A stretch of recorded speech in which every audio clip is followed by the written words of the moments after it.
Hey, I'm gonna make a really quick, pretty much kitchen sink toffee. So you can make this toffee and you can put any topping on it that you want.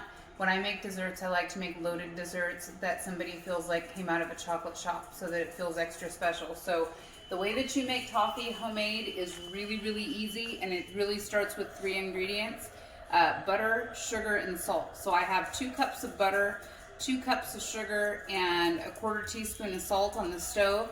And I'm just going to stay here and slowly stir it so that nothing burns, and I want it to come to a slow boil. When it comes to a boil, I'm just going to make sure that I've got my candy thermometer attached to the side of my pan, and I want it to get to a hard crack temperature of 300 degrees. So that's really the biggest step in making toffee. And over here on my cutting board, I told you it's kitchen sink toffee. I'm making this for a thank you gift. So I chose a combination of white chocolate chunks, semi-sweet chocolate chips, Oreo pieces, and I have a few pecans, so I'm gonna smash that down into the candy. So I will be back once the toffee is starting to melt and boil, so you can see what it looks like, and then you can watch me pour and build this, and then you can make your own chocolate shop toffee at home. Okay, that butter started to melt down, and it's starting to boil a little bit, and the sugar's thickening up. And you'll notice that the butter will start to mix in and the sugar will start getting thicker and thicker as your toffee starts to cook. And again, 300 degrees is a hard crack temperature, and you will start to see it turn like an amber brown color when it starts to get close to that. If you like your toffee a little softer and chewier, cook it to soft crack temperature at 285 degrees, and you can see that right on your candy thermometer. So I'm going to keep working on this. You can see that it is slowly bubbling, and I'm just going to keep stirring that while it continues to get to the color I want, and I'm going to put my candy thermometer in here to make sure I don't burn it. All right, we're at about 250 degrees. We have 50 degrees more to go, almost there, and as you can see, it's getting thicker and the color's starting to change more caramely. It's going to be darker before it's done, but I just want you to see the transformation. This is just butter, sugar, and salt.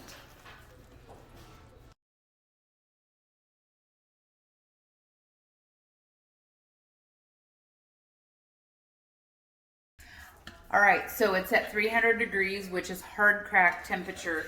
So when this actually cools, it's going to be more of a crunchy toffee. And the last time I made this, it was just a little soft for me at 285 degrees. And so I'm just going to give myself a little bit more reassurance. I want it to be nice and crunchy, like a almond roca crunchy. So I'm just watching to make sure that my temperature is at it's about 305 degrees.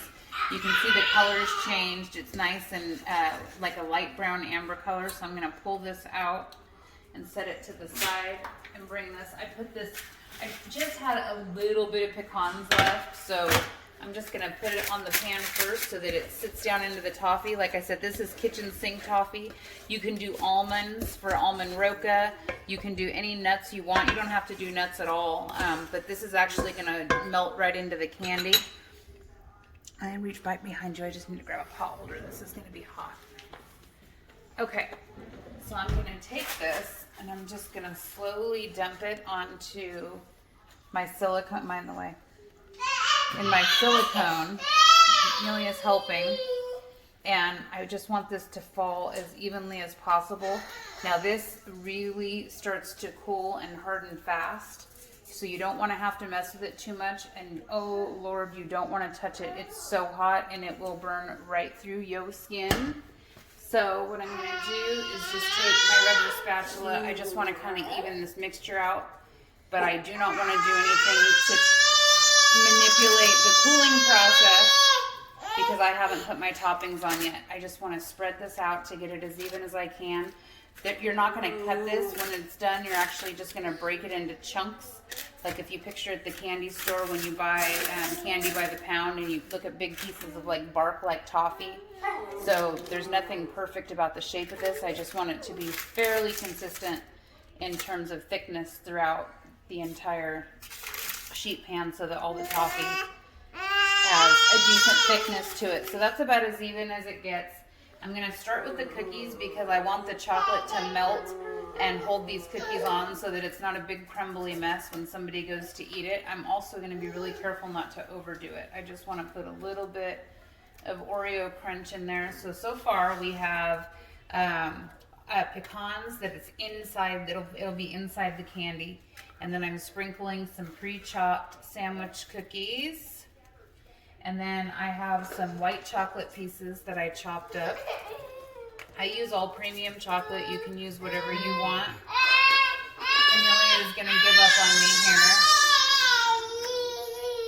I'm going to take one more handful. I'm just going to drop these semi-sweet chips on here. And then I will let all of this melt. You don't touch it.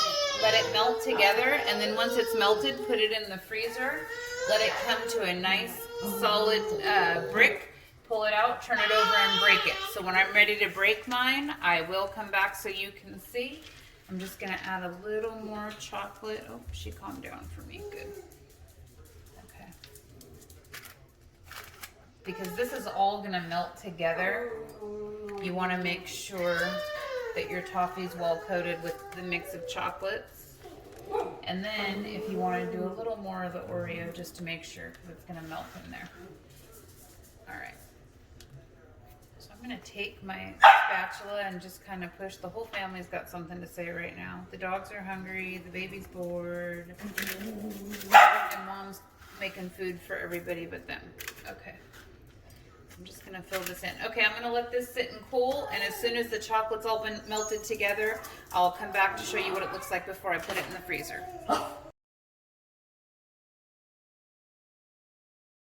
I've let this sit for about a minute and a half just so that all the chocolate could start to get nice and melty, and all I'm doing is taking a rubber spatula and just slowly gliding it over the top so that it presses and melts this chocolate and pushes all the crunchy pieces down into the toffee so that when this breaks, it'll break into a nice big chunk of candy. So it's almost ready to go in the freezer. I'll be back. All right, it's all melted and swirled together and it's very pretty. And it's ready to go. I'm gonna put it in my freezer so that it'll get solid for me right away. I'll be back.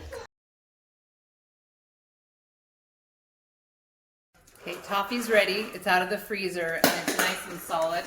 I used a piece of parchment paper just to make it easier for me to move, and I laid this on a piece of silicone.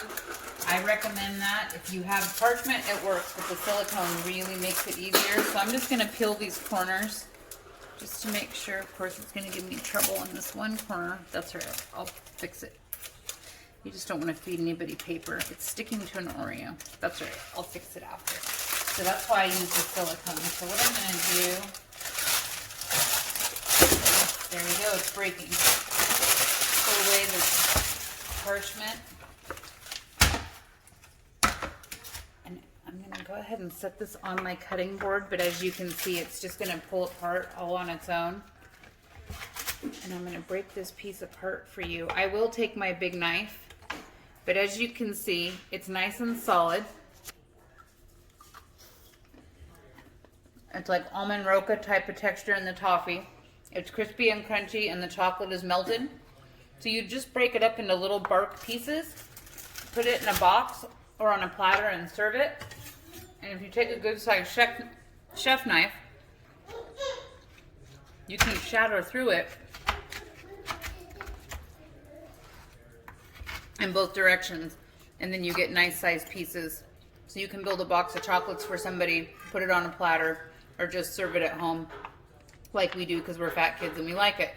So this is a gourmet toffee, and you don't have to use any toppings if you don't want. You can just use a regular chocolate, but I added the Oreos and the white chocolate for fun. So thanks for watching today. Hope you enjoy the gourmet Oreo toffee.